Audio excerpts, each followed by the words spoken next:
ಸುವಾರ್ತೆ 17:22-27.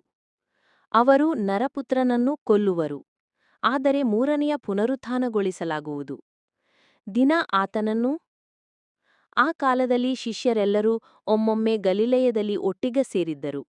ಆಗ ಯೇಸು ಅವರಿಗೆ, ನರಪುತ್ರನನ್ನು ಜನರ ವಶಕ್ಕೆ ಒಪ್ಪಿಸಲಾಗುವುದು, ಅವರು ಆತನನ್ನು ಕೊಲ್ಲುವರು, ಆದರೆ ಮೂರನೆಯ ದಿನ ಆತನನ್ನು ಪುನರುತ್ಥಾನಗೊಳಿಸಲಾಗುವುದು ಎಂದರು.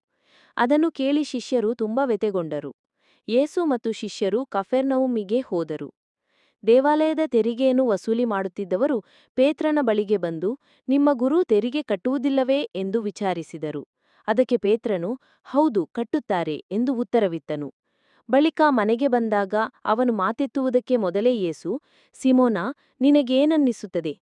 ಇಹಲೋಕದ ರಾಜರು ಕಂದಾಯವನ್ನಾಗಲಿ ತೆರಿಗೆಯನ್ನಾಗಲಿ ಯಾರಿಂದ ವಸೂಲಿ ಮಾಡುತ್ತಾರೆ, ತಮ್ಮ ಪುತ್ರರಿಂದಲೋ ಅಥವಾ ಪರರಿಂದಲೋ ಎಂದು ಕೇಳಿದರು. ಪರರಿಂದಲೇ ಎಂದು ಪೇತ್ರನು ಉತ್ತರ ಕೊಟ್ಟನು. ಯೇಸು, ಹಾಗಾದರೆ ಪುತ್ರರು ತೆರಿಗೆ ಕಟ್ಟಬೇಕಾಗಿಲ್ಲ ತಾನೆ? ಆದರೂ ನಾವು ಇವರಿಗೆ ಅಡ್ಡಿಯಾಗಬಾರದು ಎಂದೇ ನೀನು ಸರೋವರಕ್ಕೆ ಹೋಗಿ ಗಾಳ ಹಾಕು. ಮೊದಲು ಸಿಕ್ಕುವ ಮೀನನ್ನ ಎತ್ತಿಕೊಂಡು ಅದರ ಬಾಯಿ ತೆರೆದು ನೋಡು, ಅದರಲ್ಲಿ ಒಂದು ಬೆಳ್ಳಿ ನಾಣ್ಯ ದೊರಕುವುದು, ಅದನ್ನು ತಂದು ನನ್ನ ಮತ್ತು ನಿನ್ನ ಪರವಾಗಿ ಅವರಿಗೆ ಕೊಡು ಎಂದರು.